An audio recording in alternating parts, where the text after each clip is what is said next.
¿Qué tal? Muy buenos días. Hace calorcito, ¿no? ¿O qué tal? Bueno, algunos somos team calor, entonces nos las pasamos bien en estos minutos, en estos días así. Yo siempre pienso en Cosamaloapan, de allá de donde soy, y para comparar y decir, bueno, aquí está fresco. Entonces ya luego los invito en mayo, para que vean el calor que se siente por allá. Damos gracias a Dios por este día, por esta mañana. Vi que todos son de casa, nadie levantó la mano, entonces ya me conocen. Nosotros vamos a orar. Amado Padre, te damos gracias, Señor. Gracias porque tú eres bueno. Alabado sea tu nombre, porque nos has traído aquí en esta mañana, una mañana calurosa, pero con el ánimo de conocerte un poco más. Padre, obra en nosotros. Transforma nuestro corazón. Que esta palabra caiga en un corazón fértil, deseoso de escucharte. Padre, gracias por ello. Y Señor, también ayúdame a mí a mostrar tu palabra. Utilízame a pesar de mis errores, de mis imperfecciones, ya que simplemente yo soy un siervo inútil que trata de hacer lo que tiene que hacer, Señor. Padre, gracias. Gracias por tu obra en nosotros. Dejamos este tiempo en tus manos, en Cristo Jesús. Amén. La semana pasada veíamos un pasaje algo extenso. Aquí el apóstol Pablo, donde iba y venía hablando de diferentes temas. Eso veíamos la semana pasada, donde el pastor Suriel Rangel nos animaba a no perdernos viendo los bordes. Es decir, los diferentes temas que se encuentran ahí, sino más bien ver el centro, que es Jesucristo. Y en esta ocasión estaremos aquí en un pasaje un poco más corto. Únicamente veremos 5 versículos que son una exhortación que Pedro les hace a estos expatriados que están en la dispersión, lo que conocemos hoy como la región de Turquía. Es la cuarta exhortación en un bloque que muestra Pedro en su carta. Ahora, esta sección reúne algunos temas importantes de la carta, el cual destaca la relevancia de cómo debemos de actuar o vivir en el aquí y en el ahora. Es decir, nuestra ética como cristianos, pero sabiendo el futuro que nos espera. Así que leamos nuestro pasaje. Vayamos ahí a Primera de Pedro, capítulo 4, versículos 7 al 11. Primera de Pedro, capítulo 4, versículos 7 al 11, que dice así: Pero el fin de todas las cosas se acerca. Sean pues ustedes prudentes y de espíritu sobrio para la oración. Sobre todo sean fervientes en su amor los unos por los otros. Pues el amor cubre multitud de pecados. Sean hospitalarios los unos para con los otros sin murmuraciones. Según cada uno ha recibido un don especial, úselo sirviéndose los unos a los otros como buenos administradores de la multiforme gracia de Dios. El que habla, que hable conforme a las palabras de Dios. El que sirve, que lo haga por la fortaleza que Dios da, para que en todo Dios sea glorificado mediante Jesucristo, a quien pertenecen la gloria, el dominio por los siglos de los siglos. Amén. Hasta aquí la lectura del pasaje del día de hoy. Ahora te quiero pedir un favor. Antes de seguir, quiero que te quedes conmigo y no te distraigas en este momento pensando en las posibles preguntas que te acabas de generar a través de la lectura de este pasaje. Por favor, ayúdame con eso. Y poco a poco, a lo largo de la predicación, yo espero que estas preguntas que ya se generaron en tu mente a través de esta primera lectura puedan ir siendo resueltas. Y si no, las resolvemos en el grupo comunitario. Así que tienes que ir al grupo comunitario si te generan dudas. Ahora, de este texto se deriva este título un título algo corto, que es La iglesia que sirve para la gloria de Dios. La iglesia que sirve para la gloria de Dios. Ese es el título del sermón de esta mañana.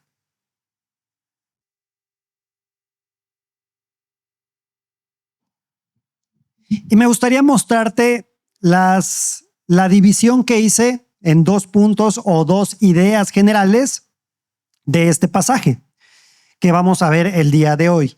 La primera división la titulé Virtudes que se viven en la iglesia, que será del versículo 7 al 9, virtudes que se viven en la iglesia, ahí está en la pantalla. Y el segundo punto, la administración del propósito supremo. La administración del propósito supremo, únicamente los versículos del 10 y 11. Y lo que se deriva de esta sección, es decir, esta idea central, lo que resalta en medio de esta sección es la siguiente. Es de gracia Dios nos ha dado dones para que sean administrados en la comunidad de la iglesia, para que en todo Dios sea glorificado por medio de Jesucristo. De gracia Dios nos ha dado dones para que sean administrados en la comunidad de la iglesia, para que en todo Dios sea glorificado por medio de Jesucristo. Así que veamos la primera división. Virtudes que se viven en la iglesia. El apóstol Pedro inicia con una frase en esta sección que dice, pero el fin de todas las cosas se acerca. Es decir, que en algún sentido, Pedro creía que el fin de la historia era inminente. Aunque de alguna manera nosotros, o la gran mayoría, es consciente de esto, a pesar de que somos conscientes de esto, a lo mejor esto no se ve reflejado en nuestra forma de vivir, pero al menos en un sentido intelectual así lo es, ya que tiene este pasaje tintes escatológicos, es decir, para ti que a lo mejor es la primera vez que has escuchado escatología, ¿qué es eso? La escatología, en pocas palabras, es lo que la Biblia enseña sobre el fin de la historia y la consumación del plan de Dios. Es decir, el regreso de Cristo, el juicio, la resurrección y el reino plenamente establecido por parte del Señor.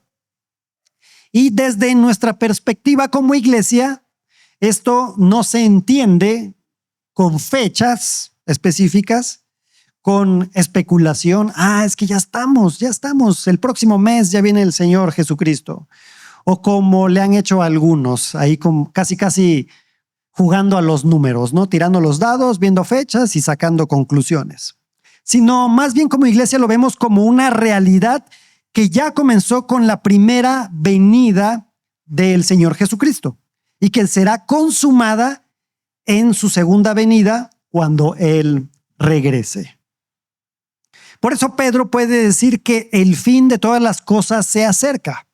No nos está invitando, al decir esto, a vivir con una, digámoslo así, urgencia espiritual, con sobriedad, con oración, porque ya estamos en los últimos tiempos y caminamos hacia la consumación del reino. Pero, ¿qué significa esto entonces? Esto de el fin de todas las cosas se acerca. La palabra traducida fin viene aquí del griego telos, que no necesariamente indica una terminación o conclusión cronológica. Más bien aquí significa la consumación de una etapa, un cumplimiento o un objetivo alcanzado, una meta lograda. Y junto con la palabra de donde se origina se acerca, el cual significa inminente, entonces podemos ver que es una consumación inminente. Vemos que Pedro está hablando de esta consumación, de algo que está por venir y que evidentemente, ya lo dije, es inminente. Es decir, este contexto se refiere como ya lo mencioné, a la segunda venida de Jesucristo. El fin de lo que está diciendo Pedro no es la consumación, porque ¿en qué contexto están viviendo estos hermanos de esta carta? ¿Cómo recuerdan el título de la serie?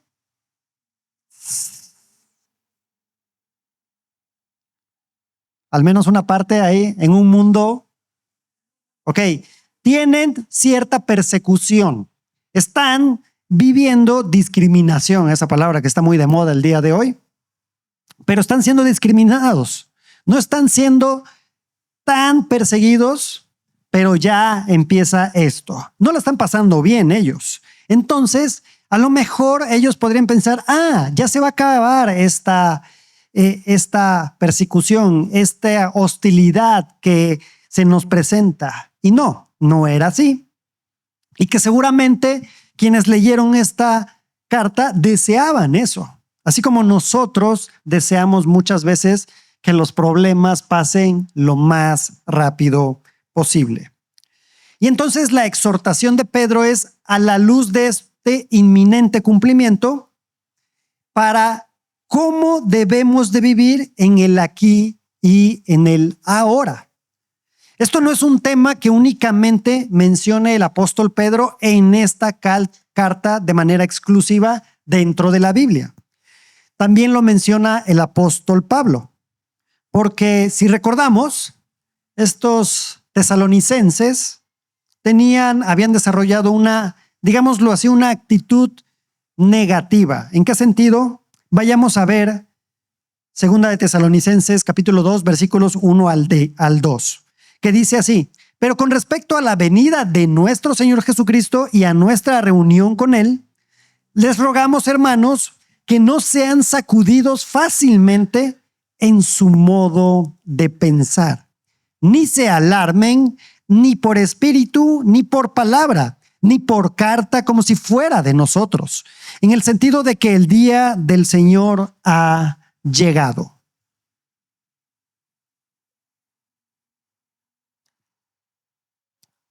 Pero esto que acabamos de leer está en la segunda carta a los tesalonicenses. Y en la primera carta a los tesalonicenses, el problema era que prácticamente el apóstol Pablo les escribió una primera carta, se agrava la situación y escribe una segunda carta que dice más adelante, ahí en el capítulo 3, esto anótalo, segunda de Tesalonicenses, capítulo 3, versículos 10 al 15, dice lo siguiente: porque aun cuando estábamos con ustedes, les ordenábamos esto: si alguien no quiere trabajar, que tampoco coma, porque oímos que algunos entre ustedes andan desordenadamente sin trabajar, pero andan metiéndose en todo. A tales personas les ordenamos y exhortamos en el Señor Jesucristo que trabajando tranquilamente coman su propio pan. Pero ustedes, hermanos, no se cansen de hacer el bien. Y si alguien no obedece nuestra enseñanza en esta carta, señalen al tal y no se asocien con él, para que se avergüence. Sin embargo, no lo tengan por enemigo, sino amonéstenlo como a un hermano. Es decir, ¿qué estaba sucediendo? Que en la mente de estos tesalonicenses, el Señor ya venía su segunda venida. Ya estaba ahí, y entonces, ¿qué decían los tesalonicenses? Entonces, ¿para qué trabajo? ¿Para qué hago las cosas bien? Pues ya viene el Señor, ¿no? Entonces, habían tomado esta actitud negativa. Y Pedro aquí está diciendo, a ver, es inminente esta segunda venida, pero tienen que tomar esta actitud. Porque estos hermanos en su mente y pensando, estos tesalonicenses, en la ley del mínimo esfuerzo, como a veces lo hacemos nosotros, bueno, pues ya viene el Señor, ya, ¿para qué me esfuerzo, no?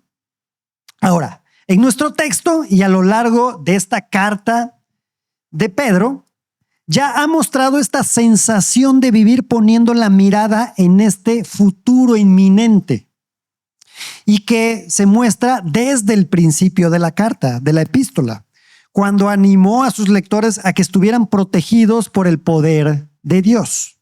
Fíjate lo que dice ahí, Primera de Pedro 1:5. Mediante la fe ustedes son protegidos por el poder de Dios para la salvación que está preparada para ser revelada en el último tiempo. Ahí en el versículo 13 de ese mismo capítulo, que dice, por tanto, preparen su entendimiento para la acción. Sean sobrios en espíritu, pongan su esperanza completamente en la gracia que se les traerá en la revelación de Jesucristo. Siguiente capítulo, 2:12.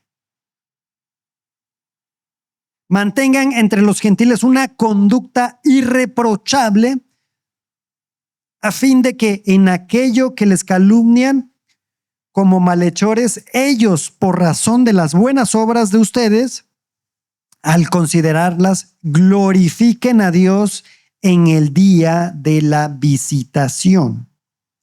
Y mientras vivimos en esta expectativa, porque el día del regreso de Cristo se acerca, es inminente, Pedro, después de decir que el fin de todas las cosas se acercan, menciona esta palabra en 3 ocasiones. Dice, sean.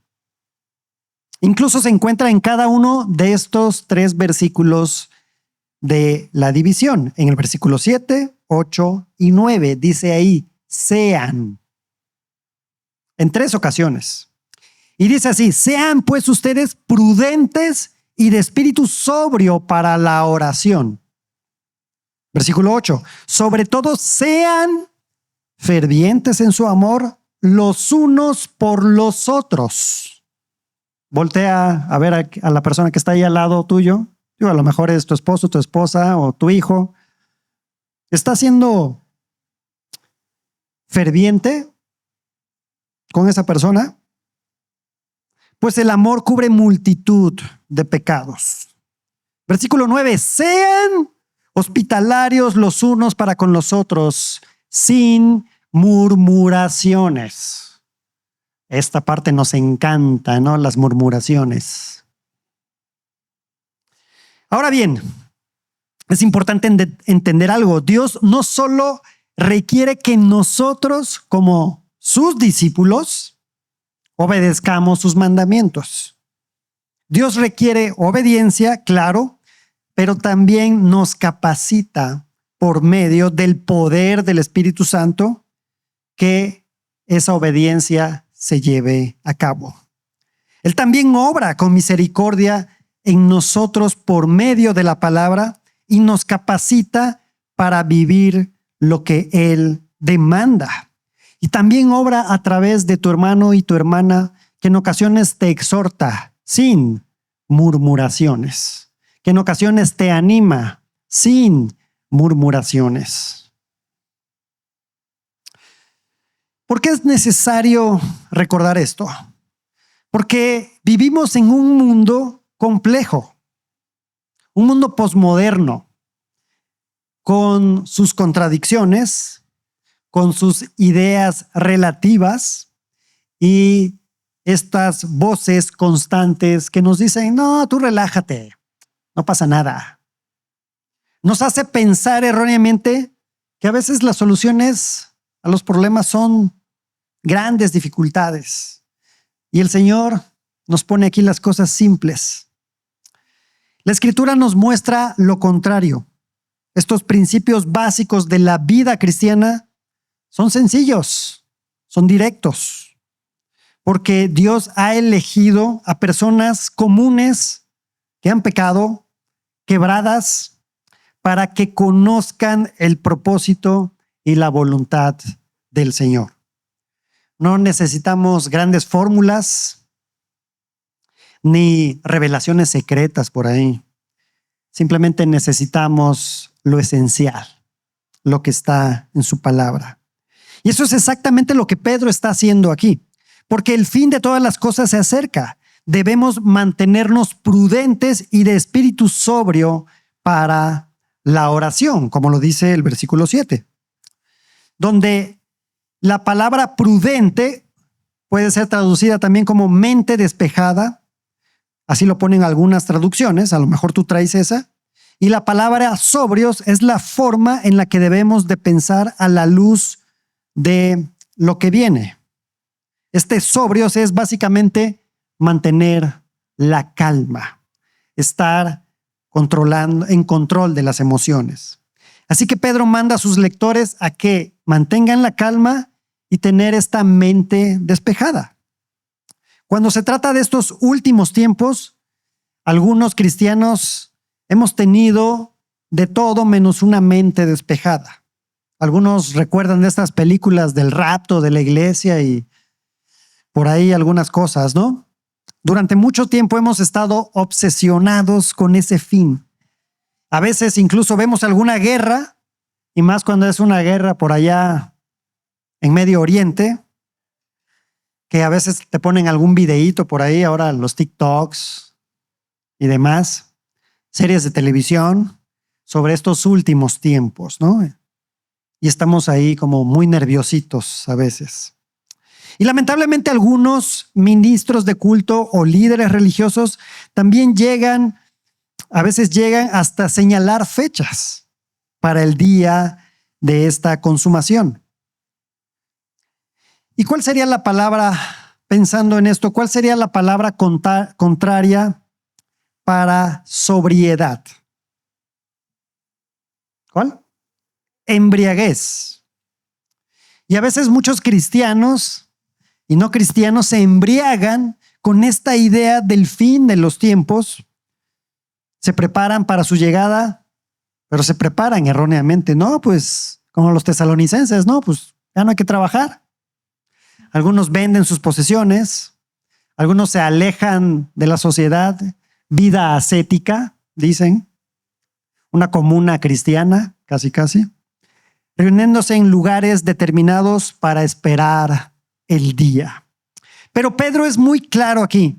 No debemos de perder la cabeza, no debemos establecer fechas, debemos estar listos, no debemos separarnos de la sociedad, debemos proclamar las excelencias del Señor. No debemos entrar en pánico, debemos orar. Y es para esto que nos anima Pedro. ¿Cómo andas en esa área? ¿Cómo andas en la oración? ¿Estás invirtiendo tiempo en ello? ¿O simplemente son 2 minutos y medio antes de cada comida al día? ¿Lo hacemos de manera constante, con una mente sobria y no solo pidiendo para nuestros propios intereses o para que Dios nos quite los problemas? Orando para que nos quite las cargas y no para desarrollar una espalda más ancha para poderlas cargar. Y el Señor Jesucristo pone la medida perfecta. Jesús oró cuando su propia muerte se aproximaba. Acompáñame ahí a Lucas 22, 41, 46. Y se apartó de ellos como a un tiro de piedra.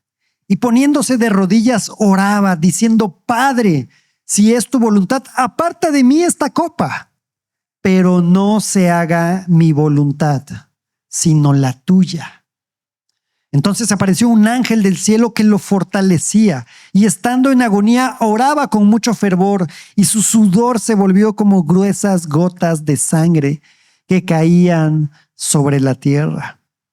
Cuando se levantó de orar, fue a los discípulos y los halló dormidos a causa de la tristeza. Y les dijo: ¿por qué duermen?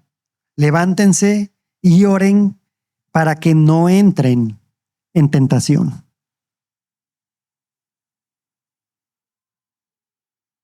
¿Cuántos problemas nos evitaríamos si solo aplicáramos esta última parte? Y oren para que no entren en tentación. Porque después de la tentación viene el pecado. ¿Cuántas cosas no nos evitaríamos si estuviéramos orando para no entrar en tentación? Al seguir las pisadas del Señor nos está enseñando a expresar nuestras ansiedades a través de la oración. Ahora, a través del pasaje podemos pensar en dos líneas para orar. Por un lado, una conciencia de que el fin se acerca debería empujarnos a orar con una urgencia por los que todavía no conocen al Señor Jesucristo, por los que no lo aman, por los que no lo adoran.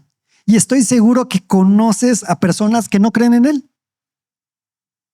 Seguro conoces más de una.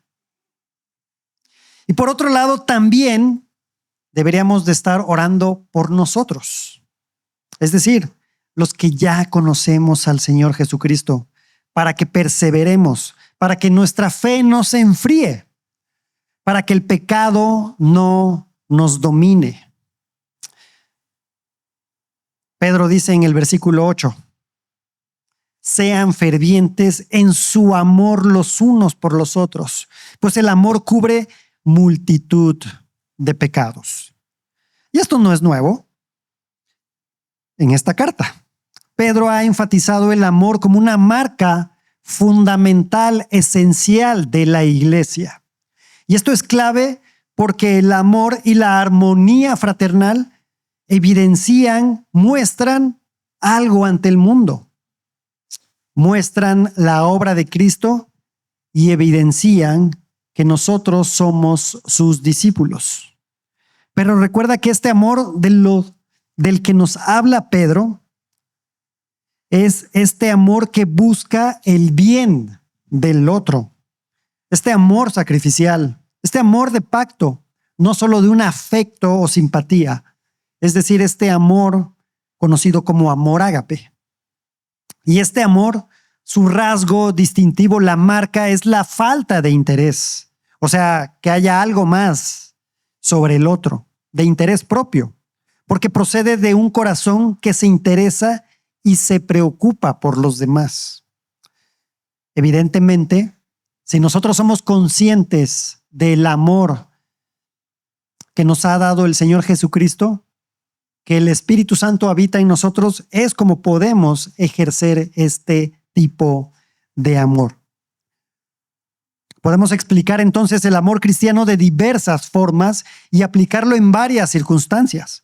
Pero Pedro escoge una circunstancia en particular. Cuando nos amamos el uno al otro, somos capaces de cubrir multitud de pecados.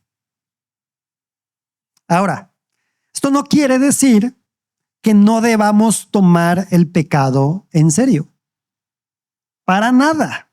Pedro ha pasado mucho tiempo en su carta llamándonos a exhibir esa santidad de nuestro Dios, que a veces parece que nos hemos olvidado de la santidad del Señor. No se trata de solo decir, no te preocupes, sí pecaste, pobrecito de ti, no pasa nada, el Señor te perdona. Sigue adelante, échale ganas. El Señor te perdona. Y claro, el Señor te perdona cuando pecas, cuando peco. Pero el pecado trae consecuencias. Ya que si la iglesia ignorara el pecado, no estaría dando un testimonio fiel al mundo de que no conoce al Señor. Si estuviéramos ignorando el pecado. Entonces, ¿qué es lo que Pedro está diciendo aquí? Recordemos un poquito este pasaje de Proverbios 10:12 que dice, el odio crea rencillas, pero el amor cubre todas las transgresiones. Es decir, el amor no vive buscando los errores, buscando faltas, no se alimenta de conflictos, que pareciera que la murmuración a veces parece el alimento, ¿no? El chisme. Y no se dedica a archivar ofensas pasadas como si fueran pruebas para la próxima discusión, para el próximo pleito. Así que siempre debemos estar listos para perdonarnos el uno al otro. Y aquí está una conexión con la oración. Con una mente despejada, ora por el hermano caído y pide a Dios que no andemos recordando ofensas pasadas. Después de todo, el fin está cerca y viviremos con nuestros hermanos y hermanas por la eternidad. Recuerda que esta sección, ¿cómo se titula? Virtudes que se viven en la iglesia. Sean hospitalarios sin murmuraciones. Sean hospitalarios los unos para con los otros sin murmuraciones. No sé tú si últimamente has salido de viaje, pero generalmente cuando salimos de viajes usamos hoteles. Llegamos a un hotel. O a lo mejor tú eres un poquito más chic y llegas a un Airbnb, ¿no? Porque dices que no, es que no me gusta mucho el contacto con la gente o quiero sentirme en un hogar, en un lugar con un ambiente hogareño, ¿no? Y ahí buscas tu Airbnb. Pero imagínate o más bien en el primer siglo, ¿cómo eran los viajes? Evidentemente, si tú te asumías como creyente, ibas a depender muchísimo de otros cristianos para hospedarse. Y no sé tú si has hecho algún viaje donde te quedes con algún hermano o hermana que te reciba en su hogar. O a lo mejor tú has recibido a alguien, algún hermano o hermana, y lo has recibido en tu hogar. Pero créanme que es algo bastante grato. Llegar a un lugar y poder compartir con alguien que conoce de tu fe, que pueda incluso animarte si estás dudando, si estás desanimado. Es algo bastante agradable. Es una bendición. Y la hospitalidad no era solo por ser amables. Tenía este propósito de apoyo, este propósito misionero, este propósito de comunidad. Evidentemente, los misioneros cristianos necesitaban alojamiento en sus viajes para poder predicar el evangelio. Así que dependían de otros hogares de creyentes. Porque las iglesias no se reunían como lo hacen hoy en día en un lugar. Se reunían en casas. No había edificios de la congregación. Así que la vida de iglesia dependía de hermanos que abrieran su casa de manera constante, semana tras semana, sin murmuraciones. La hospitalidad era vital para la iglesia primitiva y me parece que es fundamental para la iglesia el día de hoy. Ahora piensa un poco en nuestra cultura. Una de las consecuencias de este individualismo de este siglo XXI, ¿cuál es? Pues simplemente que tendemos a aislarnos. Y eso encaja muy bien en nuestro corazón, porque eso es comodidad, privacidad, control, porque hasta cierto punto abrir las puertas de nuestro hogar tiende a incomodar. Más platos que lavar, personas a quien servir, preparar cosas, gastar, acomodar y tiempo que podría estar ocupando en otras cosas. Pero Pedro nos llama a ver nuestros hogares como regalos que deben de abrirse y compartirse para otros y no aislarnos. Necesitamos pedirle a Dios que nos ayude a practicar esto con gozo, sin quejas y sin murmuración. Porque seamos honestos, no es amor, no es piedad hospedar a otros o abrir las puertas de tu casa porque, bueno, me lo pidieron. Así que seamos agradecidos con aquellas personas que nos hospedan entre semana para los grupos comunitarios. A lo mejor simplemente llegamos, un abrazo, platicamos y nos vamos y ahí dejamos los platos, ahí dejamos el polvo. Y eso es tiempo, esfuerzo. Por ahí leía una frase que decía: el individualismo nos inclina a ser hospedadores quejosos. Por eso Pedro otra vez nos regresa a la mente despejada. Mantén la calma y piensa con claridad. Todo lo bueno que tenemos viene de Dios. Nuestra casa, nuestra alacena, nuestro presupuesto, nuestro tiempo. Y si Dios nos lo dio, es un privilegio usarlo para el bien del cuerpo, es decir, para el bien de la iglesia. Además que las puertas de tu casa Espero que no se abran únicamente acá para el cotorreo, que está bien a veces. Piensa en lo que ocurre ahí alrededor de la sala de tu casa o ahí alrededor de la mesa. ¿Cuántas conversaciones edificantes pueden surgir ahí? Discipulado, consejería, evangelismo, ánimo, entre muchas otras cosas. Piensa en cómo el Señor usa una casa abierta para sanar, fortalecer y unir. La hospitalidad es una forma práctica de vivir con sobriedad en los últimos tiempos. Es una manera específica de decir, mi casa no es mi castillo, mi casa es un regalo para el reino. Es una forma práctica de pensar con claridad mientras caminamos hacia el fin de todas las cosas. Recuerda y ten en mente nuestra idea principal. De gracia, Dios nos ha dado dones para que sean administrados en la comunidad de la iglesia, para que en todo Dios sea glorificado por medio de Jesucristo.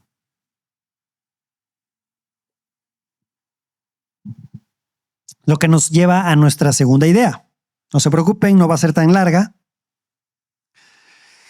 La administración del propósito supremo, versículos 10 al 11.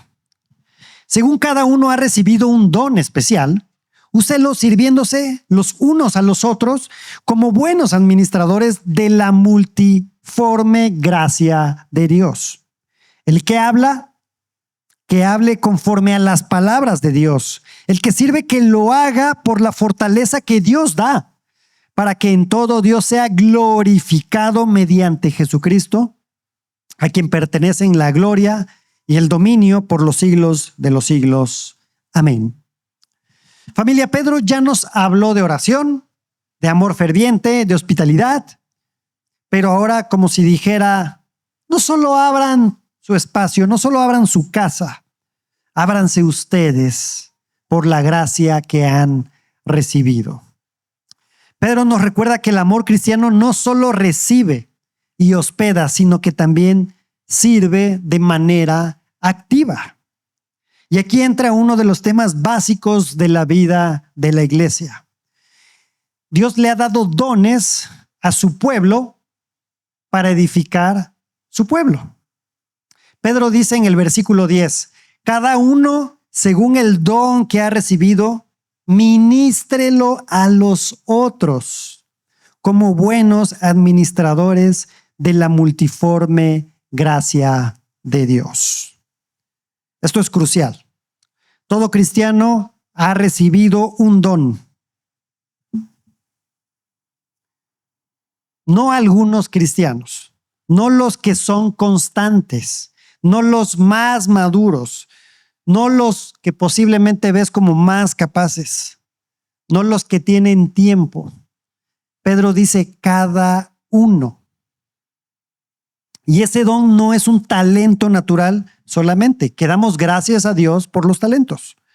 Pero Pedro está hablando de un regalo que proviene de la gracia de Dios, un carisma, un regalo de gracia para ministrar al cuerpo.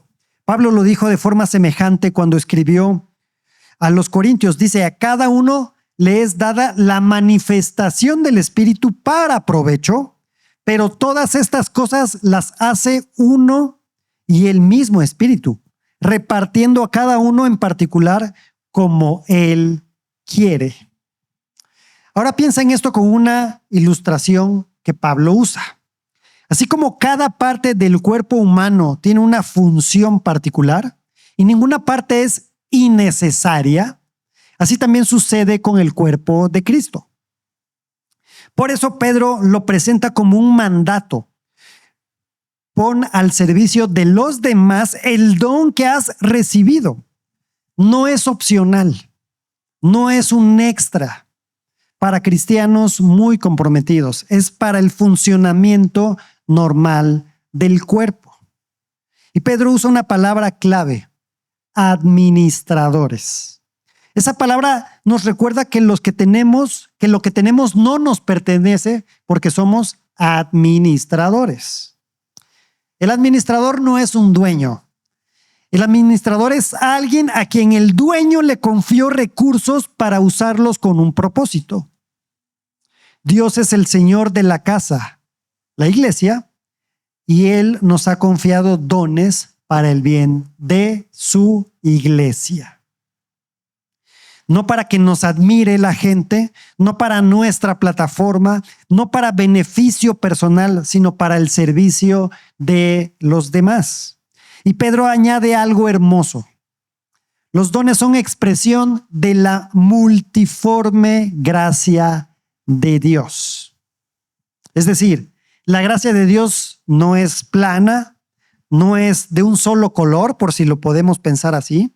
Es multifacética, es diversa y por lo tanto se expresa de muchas formas. Por eso, no todos somos dotados de la misma manera.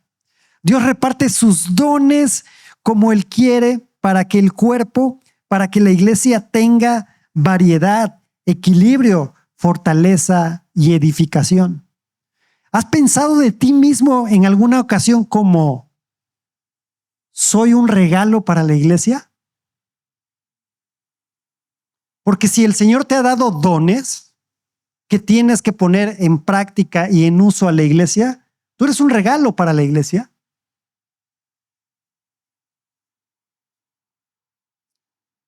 La iglesia necesita a todos sus miembros para funcionar de manera apropiada. No hay ningún cristiano que no pueda contribuir y al mismo tiempo no hay ningún cristiano que el cuerpo no necesite. Todos tenemos un papel que jugar, ya sea un ministerio evidente, como predicar o enseñar, o uno no tan visible, como servir, acomodar, cuidar, limpiar, escuchar, visitar, dar o simplemente acompañar. Cuando los creyentes ministran con sus dones, se benefician y nos beneficiamos mutuamente. La iglesia crece en salud y debería crecer en madurez. Pero lo contrario también es cierto. Cuando los dones se descuidan, cuando se desprecian o cuando incluso se desprecia a quienes poseen esos dones, el cuerpo se lastima y la iglesia sufre. Y espero que no estés pensando en, claro que sí, Julio, tienes toda la razón. Tal o cual persona debería de servir con los dones que el Señor le dio, porque no lo veo sirviendo al igual que yo. Porque yo sí sirvo.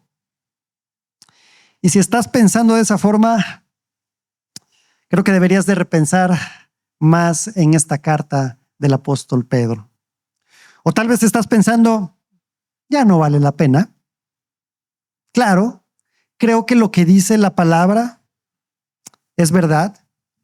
Creo que lo que dice la Biblia, creo en lo que dice la Biblia, pero no le creo a quienes están constituyendo a la iglesia local.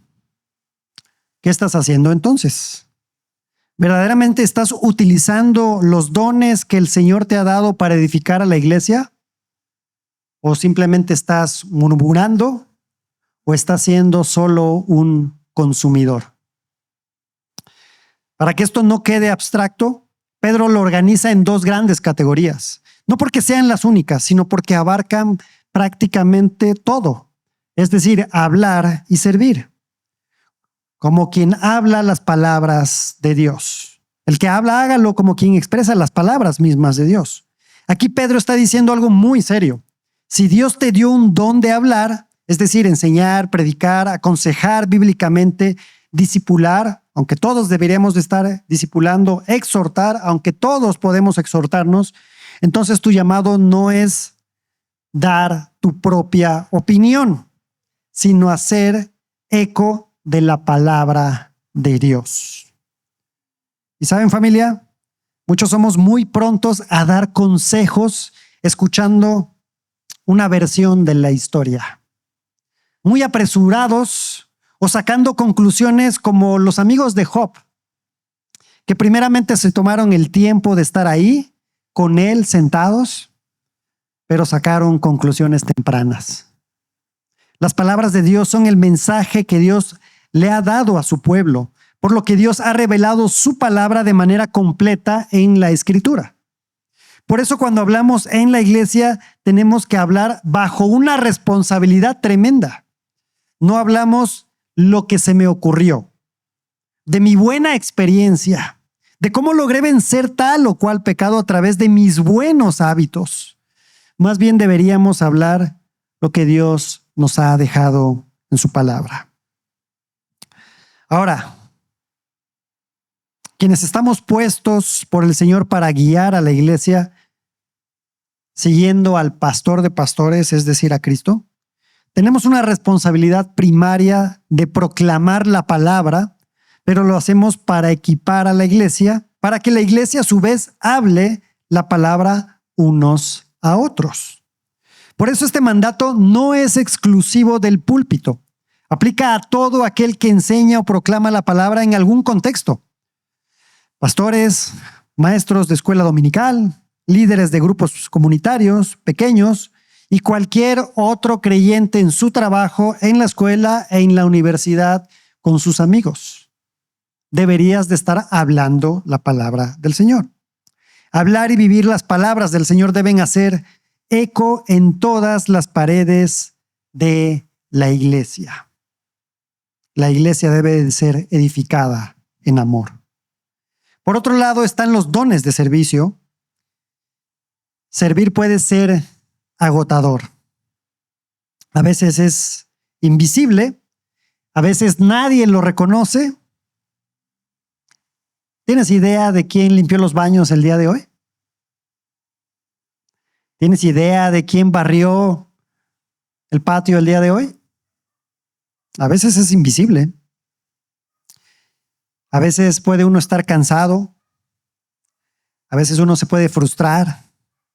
Incluso sentirse usado o poco valorado. Pero Pedro nos recuerda algo. No servimos en nuestras fuerzas. El Dios que nos salva por gracia, el Dios que nos da dones por gracia, también nos da la fortaleza necesaria para servir. Él nos dio un corazón nuevo que puede amar. Debemos de amarnos y servirnos. Servir para edificarnos. Y esto es importante. Los dones de servicio no son de menor rango que los dones de palabra. Ambos son necesarios. No hay dones insignificantes porque no hay cristianos insignificantes. Dios dota a todos con dones de gracia para que su iglesia sea edificada. Cuando nos amamos con fervor mediante el servicio, en palabra y en hecho, no solo nos estamos organizando mejor, estamos exhibiendo la gloria de Dios ante un mundo incrédulo y que no lo conoce. Una iglesia que sirve y habla la palabra como corresponde se convierte como una probadita, digámoslo así, o una vitrina más clara del reino del Señor. Muestra que Cristo vive, que el evangelio es real y que Dios transforma. Y sabes, todo esto de lo que he hablado simplemente no lo podemos hacer si no hemos creído en el Señor, porque no lo podemos hacer en nuestras propias fuerzas. Cristo nos dejó un ejemplo de amor y cuidado, que quienes somos injertados, introducidos en la iglesia, debemos de seguir. Él debe de ser el fundamento, la motivación y la base, porque simplemente si Él no es el centro, entonces simplemente estamos haciendo una obra de caridad que puede ser satisfactoria, sí, pero al menos probablemente por un rato. Así que si tú no has creído en el Señor y te has arrepentido de tus pecados, lo primero que debes de hacer es ponerte a cuentas con Él. Ahí donde estás, confía en el Señor, arrepiéntete de tus pecados y empieza verdaderamente a batallar con esos pecados. Así podrás darle la gloria al Señor. Y Pedro no quiere que perdamos el punto, este objetivo final. Este objetivo final de todo Esto es la gloria de Dios. Por eso en el versículo 11 se cierra diciendo que todo esto es para que en todo Dios sea glorificado por medio de Jesucristo, a quien pertenecen la gloria y el dominio por los siglos de los siglos. Amén. Recuerda la idea central. De gracia, Dios nos ha dado dones para que sean administrados en la comunidad de la iglesia, para que en todo Dios sea glorificado por medio de Jesucristo. Esta es la meta. Glorificamos a Dios cuando vivimos una vida cristiana, normal o estándar, digámoslo así, una vida caracterizada por el uso fiel de los dones en la iglesia y por una conciencia sobria que el día final se acerca. Si vivimos así, Dios es glorificado a través de nosotros porque exhibimos, porque mostramos la obra de Cristo en nosotros. Y al amarnos mutuamente, quienes nos rodean se darán cuenta ahora o en ese día final de que el Padre envió a Jesús como Salvador del mundo y de que nosotros le pertenecemos. A Él sea la gloria y el poder por los siglos de los siglos. Amén. Ponte de pie y vamos a orar.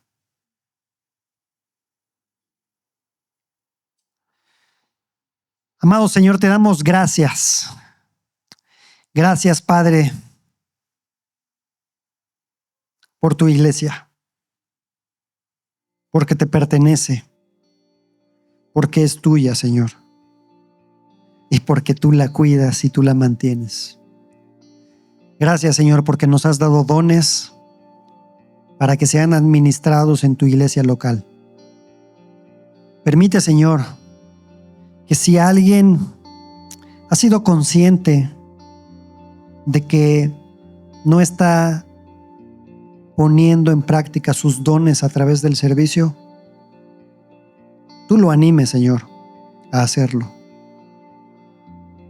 Porque sabemos que no es para beneficio propio, sino para edificar a tu iglesia. Padre, perdónanos porque hemos sido descuidados, porque a veces probablemente venimos con desánimo, simplemente porque es lo que hay que hacer. Pero Señor, que podamos encontrar en ti esa motivación adecuada para hacer las cosas de manera que te agradan, de manera que te agraden para exaltar tu nombre. Padre, gracias. Gracias por este tiempo, Señor. En Cristo Jesús. Amén.